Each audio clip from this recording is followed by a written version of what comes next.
আপনারা জানেন জুলাই গণঅভ্যুত্থানের মধ্য দিয়ে আমরা আমাদের ক্যাম্পাস থেকে গণরুম, গেস্ট রুম এগুলিকে বিতাড়িত করেছি।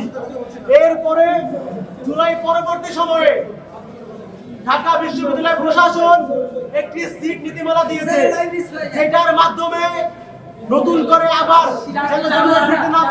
দিয়েছিল। কিন্তু আমরা দেখতে পাচ্ছি বর্তমান প্রশাসন রাজনৈতিক প্রেসারের পরে আবারও সেই সিট নীতিমালা বাতিল করে দিয়ে নতুন করে আবারও গণরুম, গেস্ট রুম ফিরে আনা সুসৃষ্টি করতে যাচ্ছে। আমাদের বিশ্ববিদ্যালয়ে শিক্ষার্থীরা যারা হলে থাকে তারা জানে প্রথম বর্ষে শিক্ষার্থীদের জন্য একটা সিট কতখানি গুরুত্বপূর্ণ, কিন্তু সেখানে রাজনৈতিক কর্মীরা নিয়ে সিট দখল করে রাখে। এর মাধ্যমে নতুন করে আবারও গণরুমের সুযোগ সৃষ্টি হয়। আপনারা জানেন আজকে আমাদের 24-25-26 শিক্ষার্থীরা তারা এসে কিন্তু প্রথম বর্ষে সিট পেয়েছে কেন? সিট পেয়েছে হচ্ছে জুলাই পরবর্তী বিশ্ববিদ্যালয় প্রশাসনের যে সিট নীতিমালা ছিল সেটার মাধ্যমে। কিন্তু আজকে আমরা দেখতে পাচ্ছি এখানে সিন্ডিকেট মিটিং চলছে। সেই সিন্ডিকেট মিটিং এ আমরা শুনতে পাচ্ছি আবারও সেই সিট নীতিমালা বাতিল করার মাধ্যমে রাজনৈতিক কর্মীদেরকে দিয়ে হল ভরে রেখে বৈধ শিক্ষার্থীদেরকে তাদের ন্যায্য অধিকার, সিট অধিকার থেকে বঞ্চিত করার চলছে। এই দাবিতে আমরা এখানে অবস্থান নিয়েছি।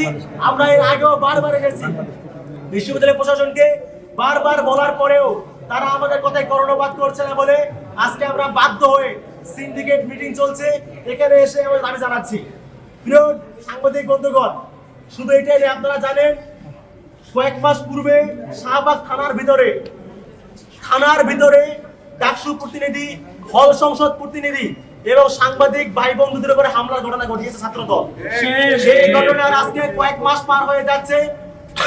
বারবার বলার পরেও বিশ্ববিদ্যালয় প্রশাসন, আপনারা জানেন রাজনৈতিক মদতপুষ্ট বিশ্ববিদ্যালয় প্রশাসন সেই ঘটনার বিচার করতে বারংবার কালক্ষেপণ করা যাচ্ছে।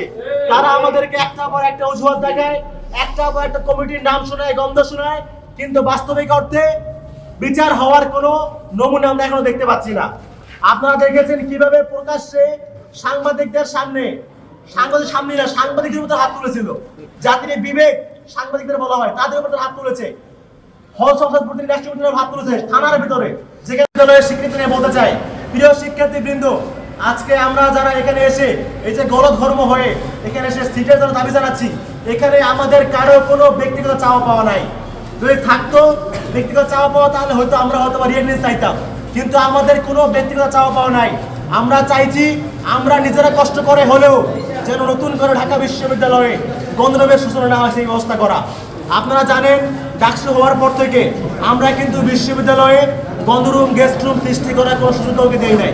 আমরা বলতে চাই ডাকসু যতদিন আছে আমরা প্রয়োজনে জীবন দিয়ে হলেও এই গণরুমকে আমরা প্রতিহত করব।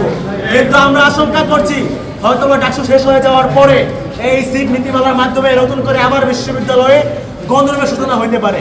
সুতরাং ঢাকা বিশ্ববিদ্যালয়ের শিক্ষার্থীবৃন্দ, আপনাদের প্রত্যেকে আমরা অনুরোধ করছি আপনারা নিজ নিজ জায়গা থেকে সচেতন হন। একটা বৈধ সিট, এটা আপনার অধিকার। সেই সিট সেখানে রাজনৈতিক নানা ঘটনার মধ্য দিয়ে আপনার বৈধ সিটকে তারা রাজনৈতিক কর্মীদের একটা স্থায়ী আবাসনের তারা সুযোগ তৈরি করছে। আপনারা সবাই সচেষ্ট হন, নিজ নিজ জায়গা থেকে দাবি জানান যেন প্রথম বর্ষেই একজন শিক্ষার্থী তার বৈধ সিট সে নিশ্চিতভাবে বুঝে পায়।